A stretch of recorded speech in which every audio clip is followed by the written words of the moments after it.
Formula One has always been about speed. Every lap, every corner, every straight is a battle against physics. We've seen cars fly past us at breathtaking velocities, but here's the question: how fast can they really go?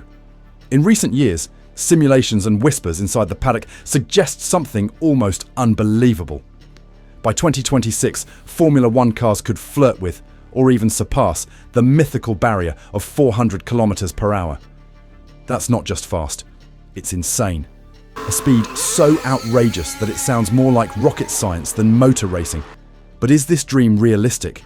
Can the cars of tomorrow really defy expectations and smash every limit we thought possible? Today, we'll dive into the numbers, the technology, the circuits, and the history to uncover whether 400 kilometers per hour is the future of Formula One or just a wild fantasy. The evolution of speed in F1. From the very first championship in 1950, speed has been the essence of Formula One. Back then, cars struggled to reach 300 kilometers per hour. Yet, decade after decade, engineering breakthroughs pushed those limits further.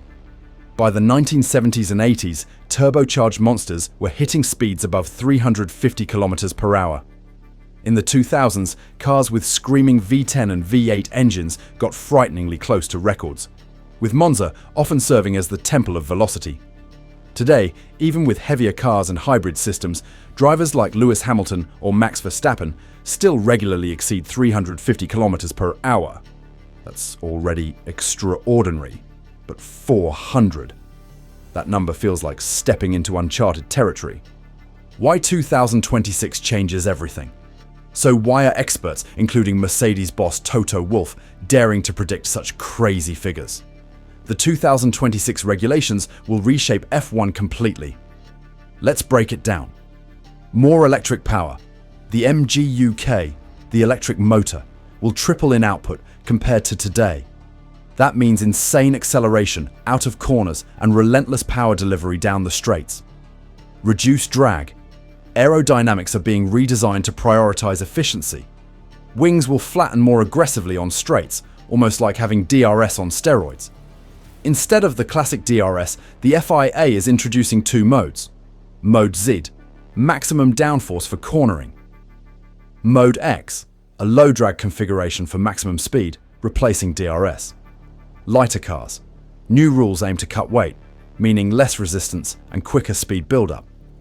Over 1,000 horsepower. Combined, the internal combustion engine will deliver around 575 horsepower, while the battery-powered MGU-K could provide up to 475 horsepower. Together, they won't always combine linearly, but in peak scenarios, the torque exiting corners will be unlike anything modern drivers have experienced. Put all of this together, and suddenly the impossible doesn't feel so far-fetched. 390, 395, maybe even 400 kilometers per hour. It won't happen every lap, but in qualifying, with fresh batteries, DRS wide open, and maybe a slipstream, the numbers suggest it could be done.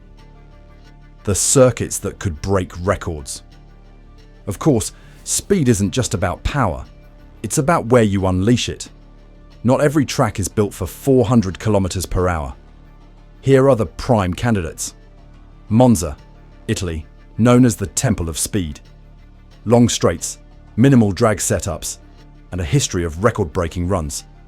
If 400 happens, Monza will be the place to witness history. Baku, Azerbaijan, the street circuit with one of the longest straights in Formula One. Drivers have already touched 378 kilometers per hour here. With 2,026 power units, this could be the golden ticket. Mexico City, Autódromo Hermanos Rodriguez. Thanks to its high altitude, the air is thinner, reducing drag. Cars fly faster here than almost anywhere else, a perfect storm for reaching extreme velocities. Jeddah, Saudi Arabia, the fastest street circuit ever designed with a terrifyingly quick layout. In qualifying trim, this could push cars to limits beyond imagination. These tracks aren't just arenas. They're laboratories where 400 kilometers per hour could go from theory to reality. Records of the past. To appreciate the madness of 400 kilometers per hour, let's remember where we came from. Valtteri Bottas, Baku 2016. Officially clocked at 378 kilometers per hour, holding the recognized record for top speed in a race weekend. Juan Pablo Montoya. Monza 2005. In testing, he reached 372.6 kilometers per hour. Not an official race session, but proof of what was possible even 20 years ago. Kimi Räikkönen.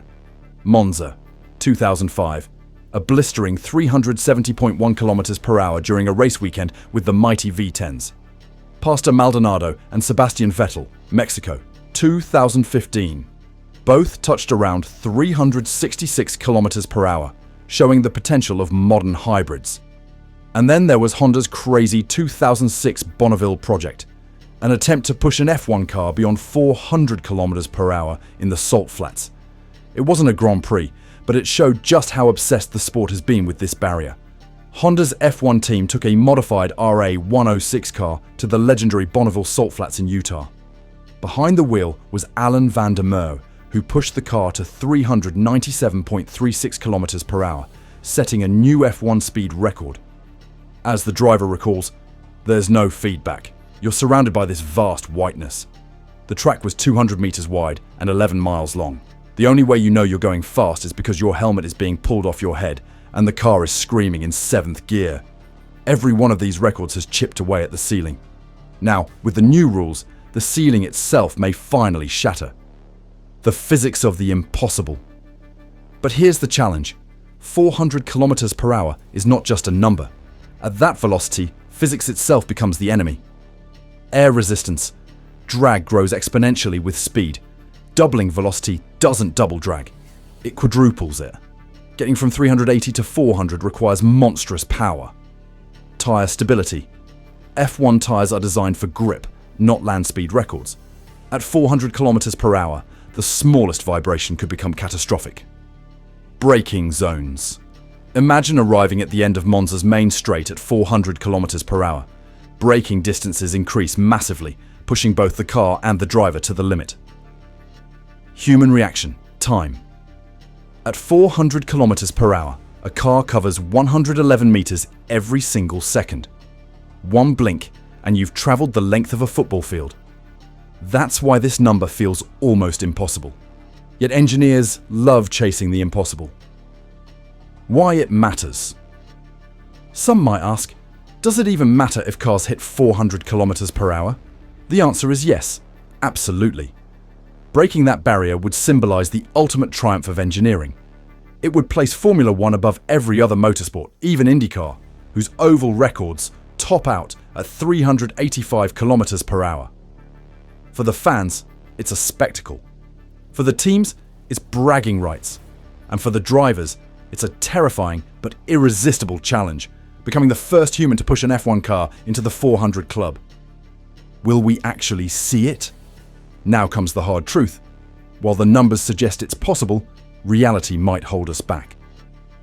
Fuel limits and battery usage mean these peak speeds can only be reached in special circumstances. FIA safety concerns could lead to restrictions if cars get too fast. Weather, track length, and setup all have to align perfectly. So maybe we won't see 400 every weekend. Maybe it'll happen once, in one magical qualifying lap, at the perfect circuit, with the perfect car. When that moment comes, it won't just be another record. It will be a line in the sand, a declaration that Formula One is still, and always will be, the pinnacle of speed on Earth. So buckle up, because the future of F1 isn't just fast, it's faster than we've ever dared to imagine.